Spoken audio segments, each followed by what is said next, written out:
Miami Heat Nation, what is going on? So, in today's video, we got tons of Miami Heat news, and you guys are definitely going to want to stick around. But before we do start today's video, if you guys enjoy Miami Heat content, we do upload every single day. Our goal this year is to upload for 365 days. And guess what, guys? Today is officially 200 days of us not missing an upload. And I really just want to say I appreciate you guys so much for subscribing to the channel, liking, commenting, sharing, all that good stuff. The support has been absolutely insane, and we're super, super close to reaching 6,000 subscribers. So I just want to say thank you.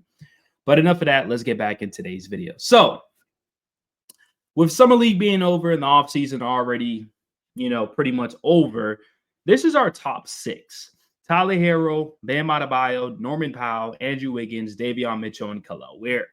Now, I'm very curious to see what do you guys think, but where do you guys think this team is going to be ranked in the Eastern Conference this upcoming season? Are we going to be a playing team once again? Are we going to be in that top six? Are we going to be in that top four? And the reason why I asked this question is because no Jason Tatum, no Tyrese Haliburton, Damian Lillard's now in the West, so that takes about three teams.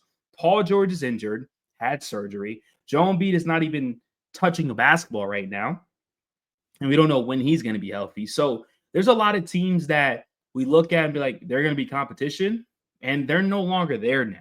And so, like I said, if this team stays healthy and our guys play Heat basketball and Spo's being a good coach, where do you have this team ranked? And I think the addition of Norman Powell is very underrated because this dude's a 20-plus point scorer. You add that to Tyler and you add that to Bam, and you add in that hopefully to Wiggins, which he's healthier. He's playing better basketball. I mean, the second year of Kel'el Ware, this team can make some noise. So we'll see what happens, but definitely let me know in the comment sections, what do you guys think?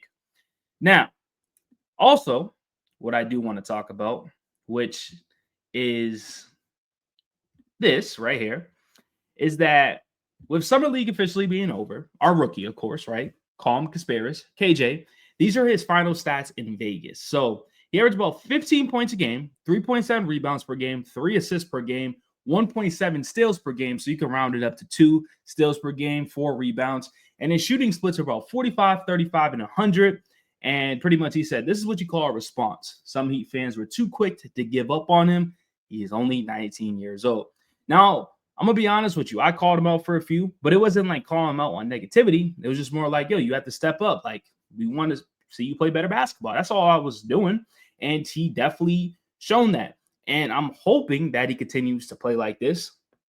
I personally think you got to give him some G League reps because he is going to struggle in the NBA. That's typically what happens, right? Kel'el Ware struggles. He had some good moments, but he struggled too. Give him some G League reps. Get him some NBA action. The more basketball he's playing, the more that he can learn from his mistakes and go out there and get better. So definitely excited from what I've seen from KJ, Kasparius, and also from what I've seen from Pelel Larson. I know I always say his name wrong. You guys always correct it.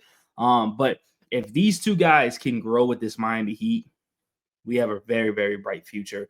A lot of people don't talk about it. They want to talk about Jaime. They want to talk about Jovic, but we got to start giving respect to Pelel and definitely Kasparius. Now, another thing, free agency is pretty much over, but there's still a lot of great free agents, and we all know the Miami Heat still have one roster spot.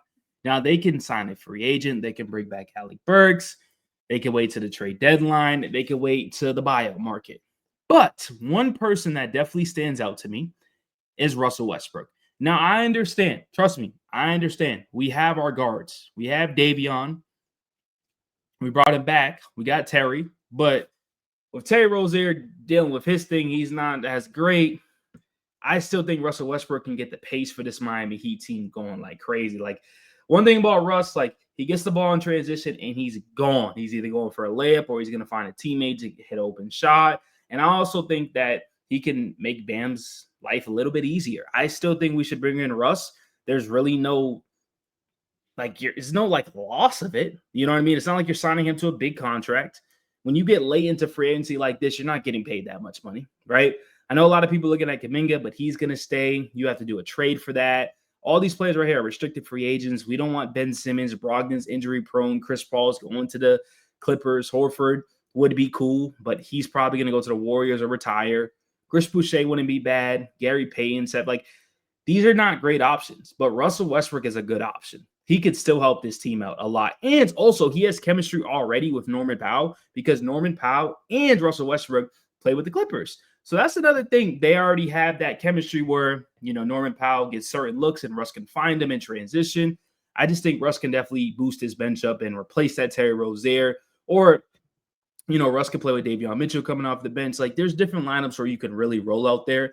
And like I said, with the Eastern Conference being wide open, I definitely think the Miami Heat should definitely take a gamble on Russell Westbrook. So once again, let me know in the comment sections, what do you guys think? Like, what free agent do you still want to sign? And then also, what I do want to talk about too is that the Miami Heat's full uniform lineup for the 25-26 season, black Vice Knight jerseys are officially back. These are our jerseys. Once again, let me know in the comment sections what you guys think about this. And then also, I know a lot of people was talking about Terry Rozier, of like what would happen if he is found, whatever. So it says an NBA suspension of Rozier would afford the Heat salary cap and luxury tax relief of 50% of the salary lost during a suspension. An NBA banishment of Rozier would remove Rozier's salary from the Heat's payroll. And then obviously it's like, we need our pick back as well. Now, obviously, we're not getting our pick back, but this is coming from Ira. So figured that's some good news coming out. And then obviously that's KJ. But lastly, what I do want to talk about is our two-way player, which I think he could be very underrated. I think he can add something to this team. And Vlad Goldin, first off, a two-way contract with the Heat, made his presence known in their final Summer League victory, right? 18 points, 10 rebounds, a double-double, added 4 blocks with 70% shooting, dropped 10 points in the fourth quarter alone, including the game winner. Big performance from the 7-footer. Like I said, I mean, this, if he does get the opportunity to play, because we all know we don't have a backup big to back up Khalil Ware or Bam. This is awesome. I mean, obviously, this is Summer League and the NBA is totally different, and he may struggle in the NBA. But like I said, the more minutes you give him, the more opportunities you give him, I think he could be very, very solid in this league. I really, really do. And I'm looking forward to see him play. And also, think about it. Off our bench, we can easily have Russ, Davion, just throwing names out there. You got Haywood Highsmith, you got Jovic, Jaime, you got Vlad Goldin. I mean, you could go out there with 9, 10 deep. Like, we don't got to go out there with 6, 7 deep and then struggle. Like, we don't got to do that. Like, if Nikola Jovic plays better, if Jaime plays better, Russ is there, Davion's there. I mean, we already know what our starting lineup's going to bring. The defense is going to be no longer solely focused on Tyler Hero. You got to focus on Norman Powell. You got to focus on Bam, even Khalil Ware a little bit, being a lob threat, him taking that leap. So I'm looking forward to this Miami Heat team. I really am very excited, especially after the addition of Norman Powell. But once again, let me know in the comment sections what you guys think. If you guys enjoyed today's video, continue to keep liking, sharing, subscribing. Appreciate you guys so much, and your boy is out.